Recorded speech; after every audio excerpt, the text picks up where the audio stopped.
muita alegria que eu volto a essa casa, acho que é a segunda vez agora, e é sempre muito gratificante a gente poder passar um pouquinho do bastante que a gente aprendeu da doutrina espírita, que é um ensinamento que não tem fim, né? Eu falo com conhecimento de causa, quer dizer, se não fosse a doutrina espírita, eu fui nascido, criado, batizado e frequentei a igreja presbiteriana, né? Foi muito bom, porque me deu todo o embasamento do Evangelho, mas depois de fazer engenharia, assim, exatas, a gente quer muito comprovar as coisas, quer ver porquê das coisas, e foi através da doutrina espírita que eu continuei aquilo que eu aprendi, não mudou nada, continuou, mas de uma forma mais técnica para mim, ciência, filosofia, então é muito, muito bacana, né? Sempre que eu posso eu procuro passar de uma forma prática para vocês, não religiosa, uma forma de ciência, de filosofia. Eu vou falar um assunto hoje que ninguém gosta de falar, acho que é um tabu, deixa para lá, isso aqui, sabe, não mexe não. Nós aprendemos lá na igreja, na missa, no catecismo, na igreja presbiteriana, na evangélica, é aquilo mesmo, deixa quieto, ninguém gosta de falar porque acha que é pecado falar sobre isso. Mas nós vamos falar sobre ele hoje, nós vamos tirar o medo, nós vamos desmistificar o pecado. Nós vamos falar sobre o pecado. Todo mundo tem medo, receio, né? Aquele respeito. Nós não temos que temer o pecado. Nós vamos entender o que é o pecado e passar a agir de uma forma muito tranquila no dia a dia, nas 24 horas do dia nosso. Primeiro eu vou dar um histórico, depois nós vamos na parte mais prática. O pecado é um termo religioso que quer dizer tudo aquilo que desobedece à vontade de Deus. É assim que está na Bíblia. Então, no hebraico, antigamente, nos primórdios, era chamado de ratá. Em grego, era armatano. E em latim, peccato. Que na forma original era errar, mas não no sentido de cometer um erro, de errar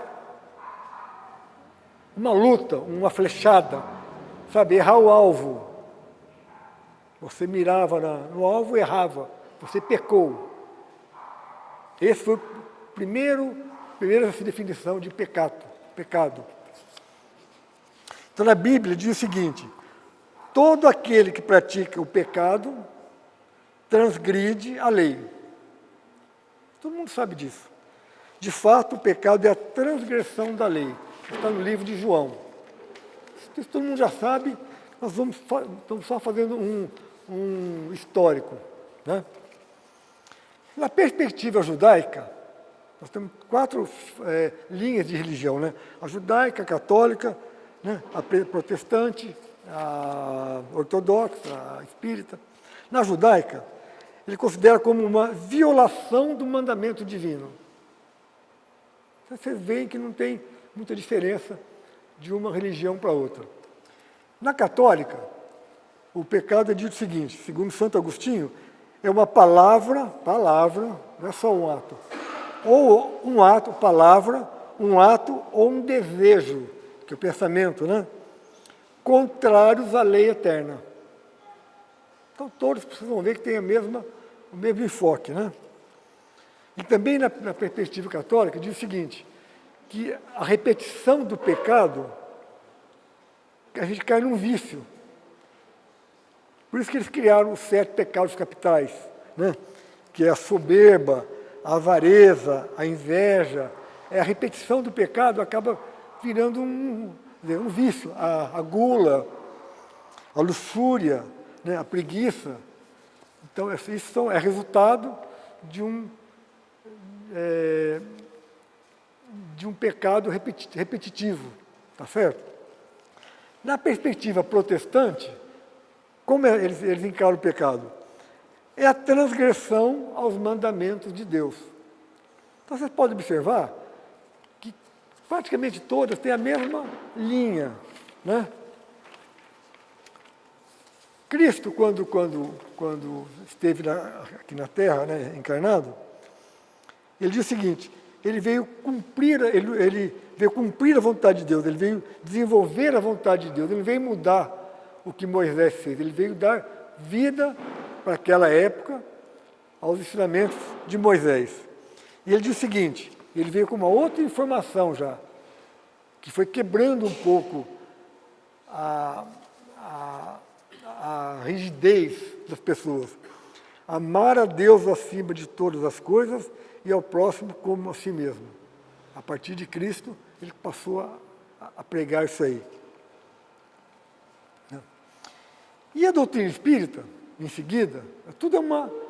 Não vem para mudar nada, ninguém inventa a roda. Né? Ela é uma progressão de ideias, de ciência, de tecnologias. Né? E a doutrina espírita veio somando a tudo isso aqui, ela juntou como ciência, filosofia e religião. A religião, que antigamente era só religião, ela trouxe a ciência e a filosofia. Alguém assistiu Kardec? No cinema? Tem que assistir. É a vida de Kardec, não é nada de doutrina espírita, sim, de doutrinação. Né? Kardec era um professor, era um cientista. Ele participava da Academia de Ciências de Paris, da França. Então, as pessoas foram procurá-lo, porque alguns fenômenos estavam acontecendo, e foram procurar, porque ele era uma pessoa muito culta, né? Um professor de física, de química, né? Membro da Academia de Ciências de Paris, foi chamado para tentar explicar o que aconteceu. E ele não quis. Falou, não é assim que se faz as coisas. Tem que ter comprovação científica, ele falava. Tem que ter prova. É o que todo cientista faz, todo médico, todo farmacêutico, todo pesquisador. Ele tem que ter comprovação científica. Aí ele publica numa revista. E ele foi se aprofundando pela insistência das pessoas, e ele chegou a comprovar, com 3 médiuns diferentes, a mesma pergunta, respondendo de forma diferente, mas a mesma linha de resposta. Então, com isso, ele foi para a Academia de Ciência e falou, não, há uma comprovação científica. Não é uma brincadeira, não é uma imaginação. Aí passou a desenvolver, né, com o Espírito da Verdade, todos os livros da doutrina espírita. Né? Então, a doutrina espírita veio, numa época, 1800 e pouco, veio dar mais, pela própria Revolução Industrial, as pessoas foram ficando mais técnicas, inventando a máquina a vapor, roda e equipamentos. Né? Então, a doutrina espírita ela veio somar de encontro a toda essa maneira das pessoas pensarem. Eu não conseguiria enxergar a religião se não fosse da doutrina espírita. Como eu gosto de tudo comprovado, quero ver porquê das coisas, ela me explicou tudo. Me fez entender. A esposa, os filhos, os irmãos, a família, o funcionário, o patrão, a vida ficou mais fácil para mim. Por quê? Porque ela mostra de uma maneira. E eu vou procurar hoje tirar de vocês o respeito pelo pecado, o medo do pecado. Não tem que ter medo. O pecado não está aqui para punir ninguém. A gente aqui tem que saber aquilo que é saudável, aquilo que é insalubre, que não é saudável. Tá certo? A gente vai comer uma comida, é muito gordurosa, não come por causa do colesterol.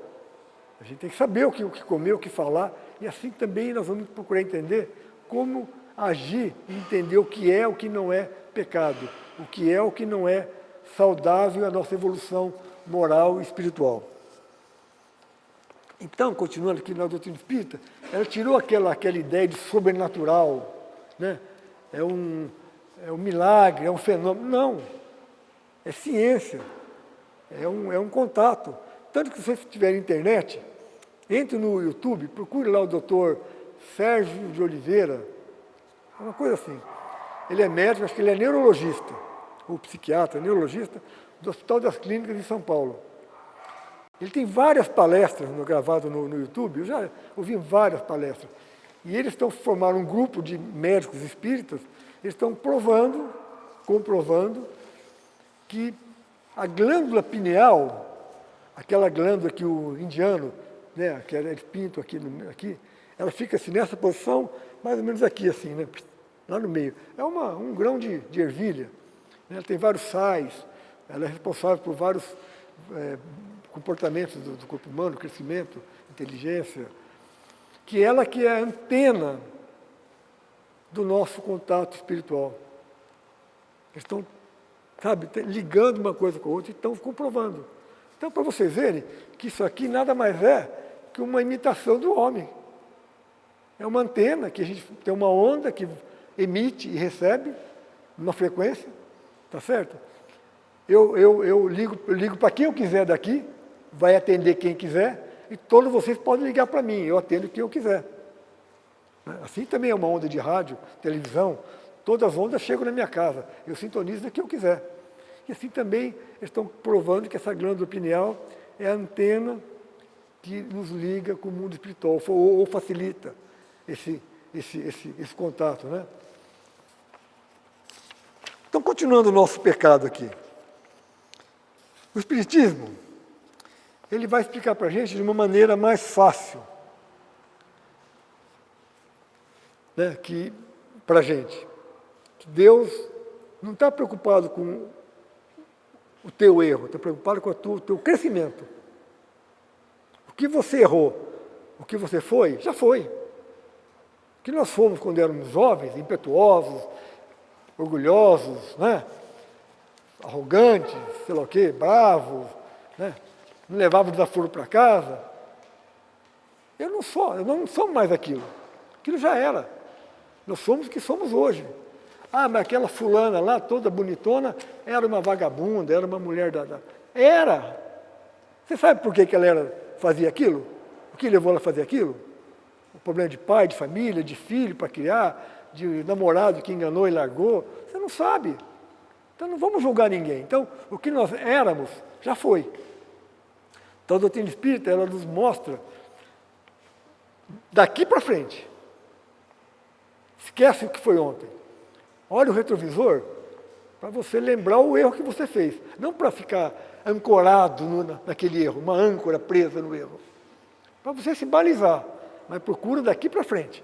Então a doutrina espírita vem nos dar essa linha para a gente.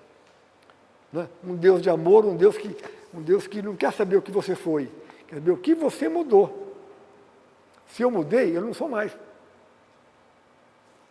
Tá certo? Não adianta eu mudar da boca para fora e pensar errado. Então, eu não mudei. Tá certo? Então, vão juntando aí, depois vocês vão entender bem o que é pecado. No Antigo Testamento, a gente tem a personificação de Moisés. Né?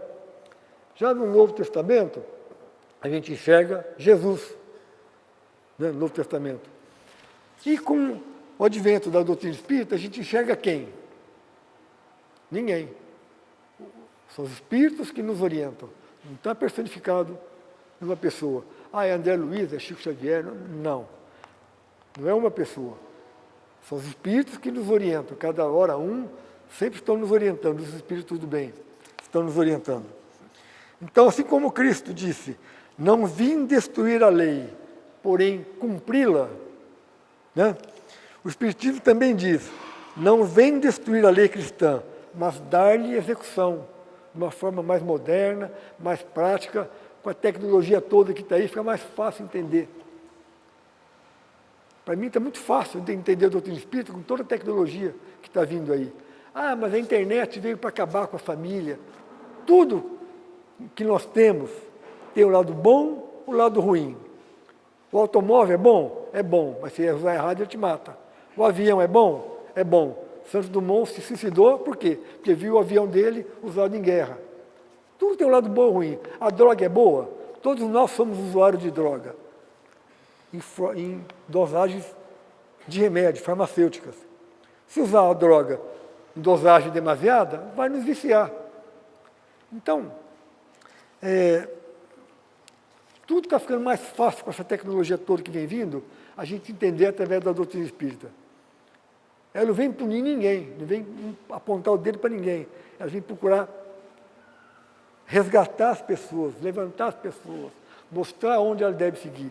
Isso é produtivo. Não é tipo pegar um funcionário meu e só castigar pelos erros que ele faz, sabendo que foi um erro que ele quer melhorar. Então vamos ensinar. Ó, você não quer melhorar? É outra coisa. A pessoa quando quer melhorar e está errando, mas quer melhorar, deixa o erro para trás. Vamos ensinar. Assim é com nossos filhos, funcionários, não é verdade? Então, e as religiões, para ficar mais fácil para o homem entender o pecado, eles criaram os 10 mandamentos. Os 10 mandamentos da lei de Deus. Né? Olha que curioso. No judaísmo, eles implantaram os 10 mandamentos no século X antes de Cristo. Eles já tinham os 10 mandamentos dele. No catolicismo, foi no século IV depois de Cristo. Na Igreja Ortodoxa, no século XI depois de Cristo. E no protestante, século XVI. Todas elas, eu tive a curiosidade de pegar os 10 mandamentos de cada uma, juntar, é a mesma coisa. São os mesmos itens. Ou seja, eu sou o Senhor teu Deus, né? Não adorar ídolos. Tanto as 4 religiões em época diferente tinham as 10 mensagens iguais, de formas diferentes de expressão, mas diziam a mesma coisa. Eu sou o Senhor teu Deus, não adorar ídolos, tudo que fosse o contrário seria pecado. Não usar o nome de Deus em vão, manter sagrado o dia do Senhor, honrar pai e mãe, né?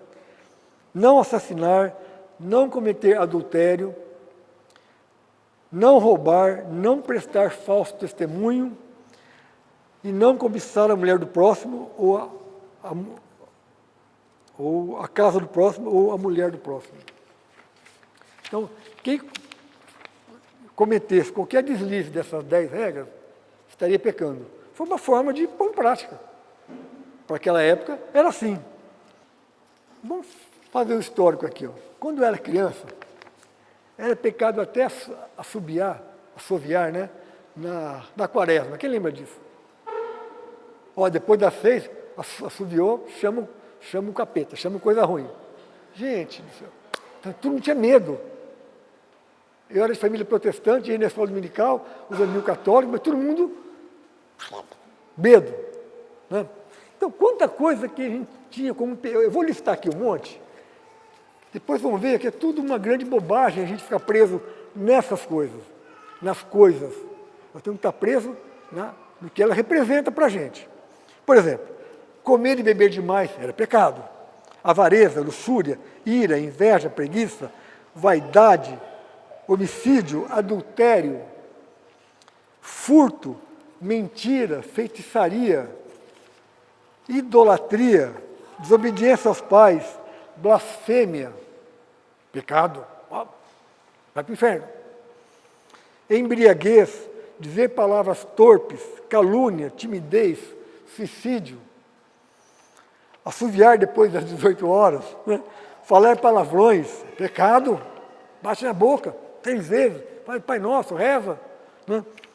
Desrespeitar os mais velhos, fazer sexo desregrado, masturbação, buzinar à noite, dirigir na contramão, fumar, ser usuário... Bom, tem muito aqui, ó. Corrupção, bullying, dar troco errado, tudo era pecado. Então todo mundo vivia com medo. Não tem que ter medo do pecado. A gente entendeu o que é o pecado, eu vou respirar e vou viver tranquilo, sabendo organizar minha vida e dirigir minhas condutas. É o que eu vou tentar passar para vocês. Então, o pecado não é o ato em si, mas a intenção ou o estado de espírito de quem o pratica. Por exemplo, vou dar um exemplo engraçado aqui. Vocês chegam aqui, eu estou em cima do Zezinho, ele está Zezinho, né? Ele está deitado, eu estou em cima dele. Para que você... Aí tira eu de cima dele. Não pode fazer isso. Aí ele morre. estava infartando, eu estava fazendo uma massagem cardíaca nele. E aí? Quem errou? Então é pecado bater numa pessoa de idade? Não sei, depende. Se você estiver fazendo uma massagem cardíaca, não é. Entendeu? Então, o pecado não é o ato em si, mas a intenção de quem está cometendo aquele ato, aquele pensamento. Então começa a mudar. O pecado não é mais aquele bicho feio. Não, calma, gente. O pecado é uma conduta que nós vamos procurar entender e ficar uma coisa mais light. A vida vai ficar mais fácil, a vida. Tudo vai ficar mais fácil para a gente entender o que é saudável, o que não é, o que me leva ao progresso espiritual, o que me atrasa, né? Vamos fazer uma brincadeira aqui, por exemplo, no trânsito. O que é pecado no trânsito? Vocês vão chegar no que eu quero dizer. Andar na contramão, se fosse, seria pecado. Está descumprindo as regras do trânsito. Atravessar o sinal vermelho, exceder o limite de velocidade, estacionar no local proibido, dirigir embriagado, sem habilitação, dirigir falando no celular, para o trânsito, seria o pecado para o trânsito. Cada organização tem o seu pecado. Mas eu tenho que decorar tudo? Não. Nós vamos ter uma conduta que vai atender a qualquer instituição, qualquer organização. No trabalho, o que seria pecado no trabalho?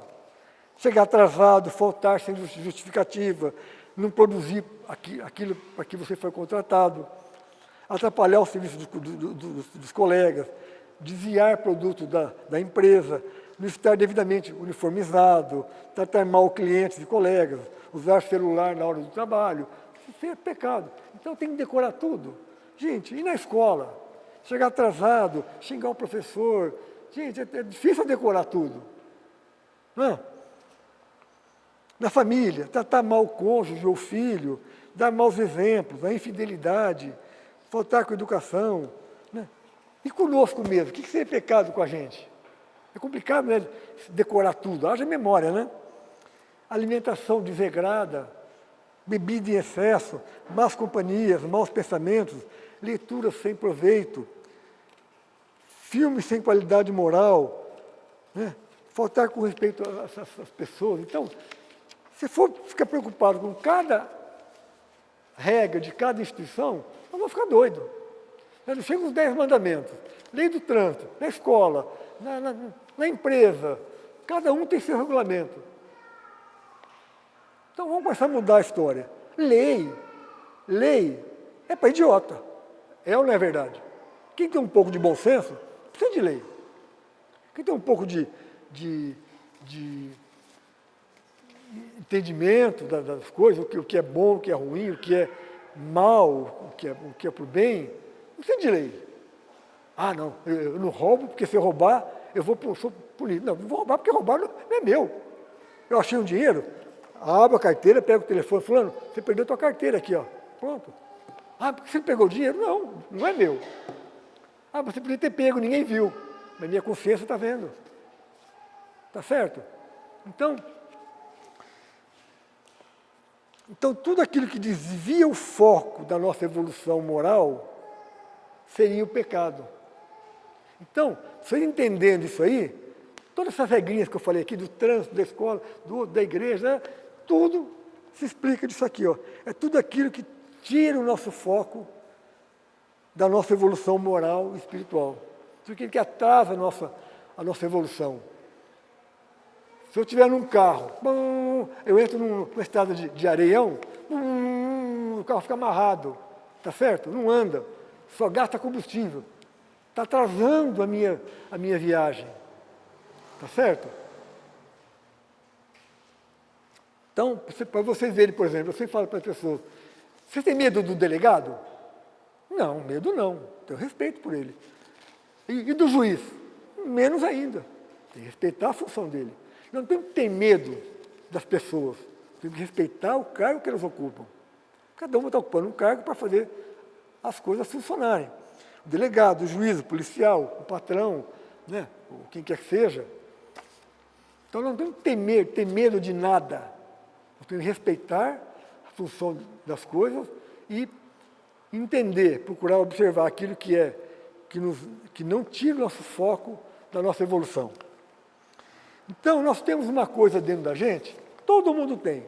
Rico, pobre, gordo, magro, caipira, estudado, gente do sítio, gente que é doutorado, não importa. Ah, eu sou do sítio, eu não estudei.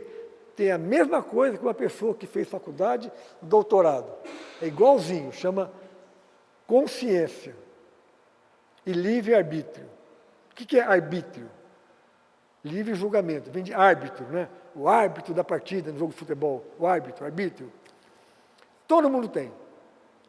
Ninguém pode falar, não, eu não sei o que é. Sabe, porque ele fala para vocês. A mamãe falava, olha o anjinho do bem, olha o anjinho do mal, não é verdade? Olha a tentação. É o nosso livre-arbítrio.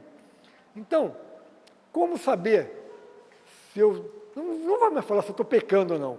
Se eu estou dificultando a minha evolução, vai. Não vou falar mais a palavra pecado. Tá? Pecado não existe. Existe aquilo que atrapalha a minha evolução, mais ou menos. Eu tenho que saber. Como que eu vou saber? Pergunta para a tua consciência. Ela te fala na hora. Plim, na hora. Às vezes a gente reluta. Não, mas não é bem assim. É assim. Não, mas é assim. Ela não engana a gente. Ela é fiel. A qualquer pessoa, qualquer nível de estudo, qualquer cor, credo, religião, peso, cidade, é tudo igual. O livre-arbítrio é igual para qualquer espírito, qualquer pessoa. Pergunta para ela. Então, a gente tendo isso aí, uma constante na nossa vida, às 24 horas por dia, nós estamos sempre afinados para não, para não pecar, vamos dizer, para não errar, para não atrapalhar a nossa evolução moral e espiritual, que é para isso que nós estamos aqui. Para que servem as religiões? Para que serve o supermercado? Para comprar comida, né? Para a gente se alimentar, para manter o corpo, né? Para que eu vou na loja? Comprar calçado, roupa, tal, para me vestir. Por que eu vou na farmácia? Comprar remédio, tal, para me cuidar da minha saúde. Por que eu vou no hospital?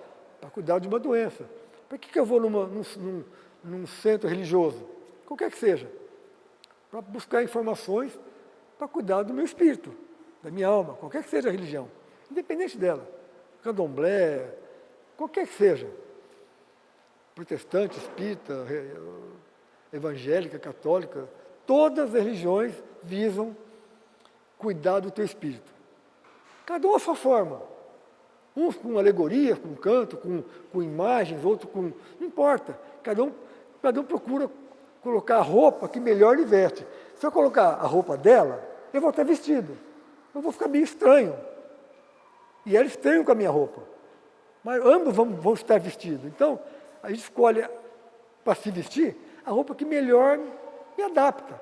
Eu ponho essa roupa, ela põe aquela roupa, ele põe aquela, mas todos estão cumprindo a sua função de vestir, de proteger o corpo nu, proteger do frio, do vento. Mas cada um procura aquela roupa que melhor lhe veste, a música que melhor lhe harmoniza, a comida que mais lhe agrada, a amizade que mais combina, o livro que mais agrada, os filmes, o documentário, né? E assim também são as religiões. Eu procuro a religião, né, que mais me toca. Agora, é importante ter uma religião e num templo? Tem gente que não frequenta nada, é ateu, e é muito melhor que muito beato por aí. Então, não quer dizer que se eu não vou no hospital, que eu sou doente. Eu não vou porque eu sou sadio. Eu não preciso ir no hospital. Tem gente que não vai numa igreja porque acha que não precisa. Mas ele tem a sua conduta moral. Não é o fato de eu ir na igreja, num templo, numa sala espírita, que me faz melhor. Eu vou para buscar conhecimento e, através dele, procurar ter uma mudança íntima que me faz enxergar tudo que a doutrina espírita ensina. E não tem fim o que a doutrina espírita ensina. Quanto mais a gente lê, mais estuda, mais lê os romances, mais a gente aprende. Se lê de novo, aprende de novo. Lê pela 10ª vez, aprende mais coisas ainda. Então, a gente procura um tempo religioso para quê? Para buscar conhecimento, para facilitar a nossa evolução moral. Para que eu tenho que evoluir moralmente? Tá bom, eu tenho que evoluir, mas para quê? Boa ideia, né? Boa pergunta, né? Evoluir para quê? A gente tendo espiritualmente, a gente estando espiritualizado, entendendo da continuidade do espírito, da necessidade da evolução constante, o processo de desencarne e reencarne fica indolor, fica fácil, não machuca, não incomoda, não atrapalha a gente. Então, nosso processo de evolução fica rápido. Igual 2 alunos. Um aluno é estudioso, compenetrado, o outro está nem aí para a escola. Leva no tranco. Acaba o ano no tranco, colando e vai. Acabou o ano. Acabou o ano. Esse aqui aprendeu, esse aqui passou. Esse aqui aprendeu e passou. Esse aqui só passou. Dia tal é dia da matrícula. O bom aluno está doido para chegar o dia da matrícula. Porque ele sabe que ele vai pegar outro ano, ele vai continuar aprendendo. Ele já chega lá na hora certa, com os documentos, com a fotografia.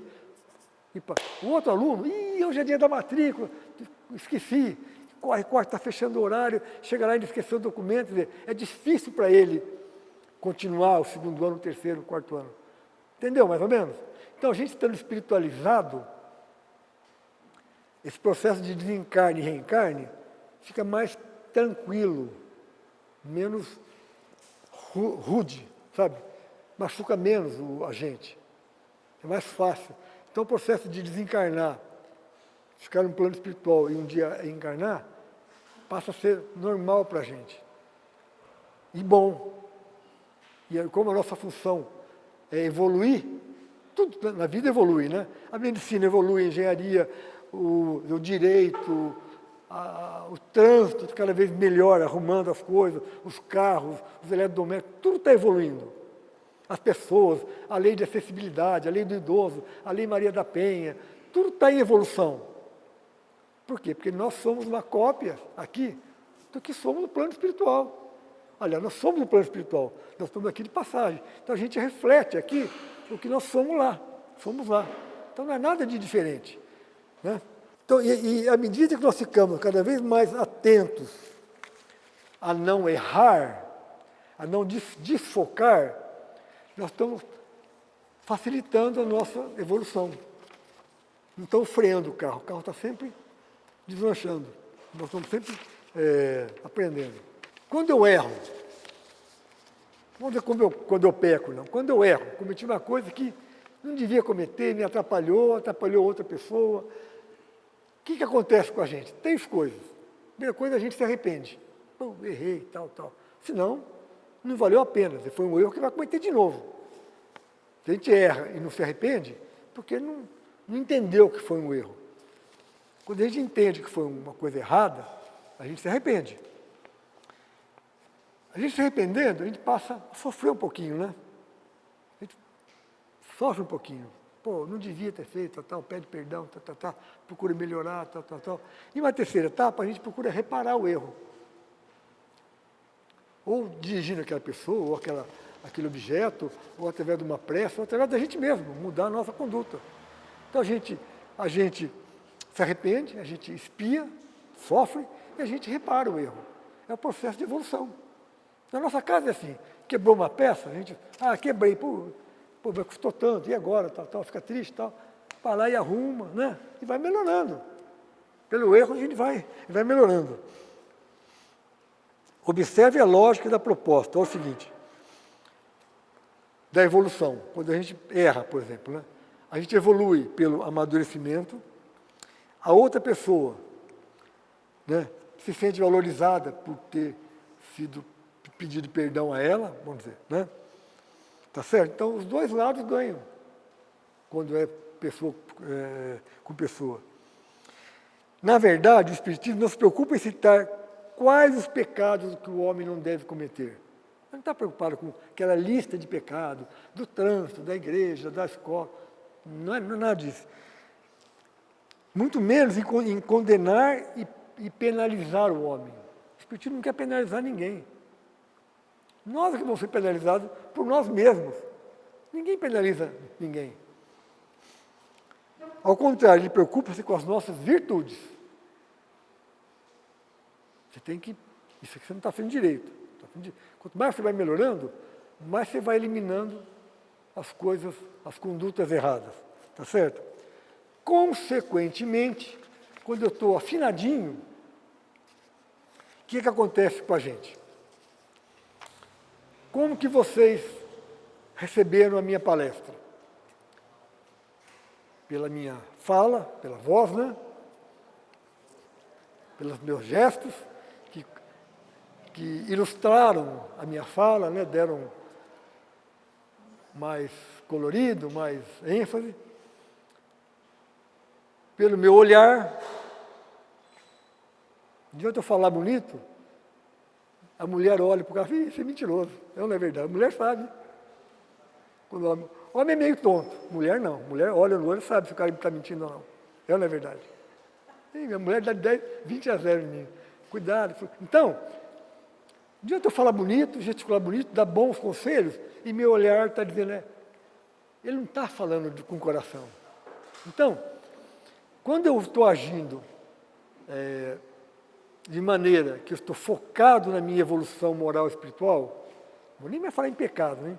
Deixa para lá o que eu errei, na minha melhora contínua, 24 horas por dia, tudo que sai de mim, sai numa vibração boa, tudo.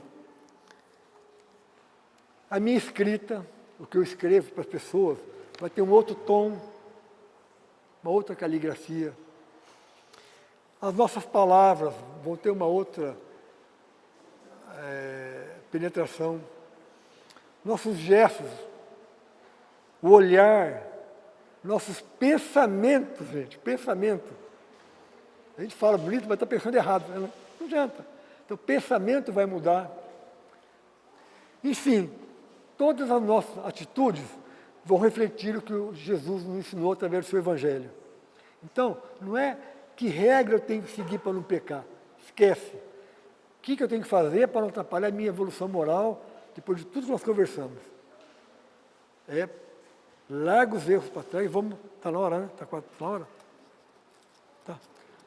Terminou já. O que nós devemos fazer para não perder o foco? Tá certo?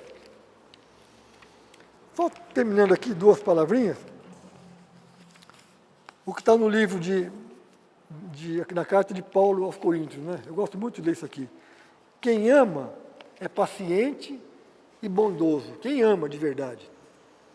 Quem ama não é ciumento, nem orgulhoso, nem vaidoso. Quem ama não é grosseiro, nem egoísta. Não fica irritado, nem guarda mágoas. Quem ama não se alegra com o erro, mas goza com a honestidade. Gosta do que é bom. Quem ama nunca desiste, porém suporta tudo com fé, esperança e paciência. E continuando aqui, ele diz o seguinte. Então, o que é pecado? Tudo pode. Você pode fazer o que quiser. Tudo. Tudo está liberado. Tudo me é permitido, mas nem tudo me convém. Eu posso trair minha esposa? Pode, vai, ninguém está vendo. Faz o que você quiser, mas você vai se sentir bem? É uma atitude leal? Como você vai olhar para a cara do seu filho, para a cara da sua esposa, da sua sogra? Então, você tem que saber o que é focado no progresso ou não. Tudo me é permitido. Beber é permitido? Claro que é uma delícia tomar uma cervejinha, beber, comer uma gordurinha, uma pururuca, é uma delícia. Mas é bom? Tem um limite. Passou do limite, vai te fazer mal. Então, tudo me é permitido, mas nem tudo me convém. Tudo me é permitido, mas eu não deixarei que nada me domine. Por isso que a gente está aqui na doutrina espírita e outros nas suas religiões, para fortalecer o espírito, para não deixar que nada nos tente, a tentação, vamos dizer, né? Que nosso livre-arbítrio não se deixe de ser dominado pelos maus pensamentos, más atitudes, está certo? Então, o pecado, gente, não é o ato em si, é a intenção de quem o pratica. Muito obrigado pela paciência, que Jesus nos abençoe sempre.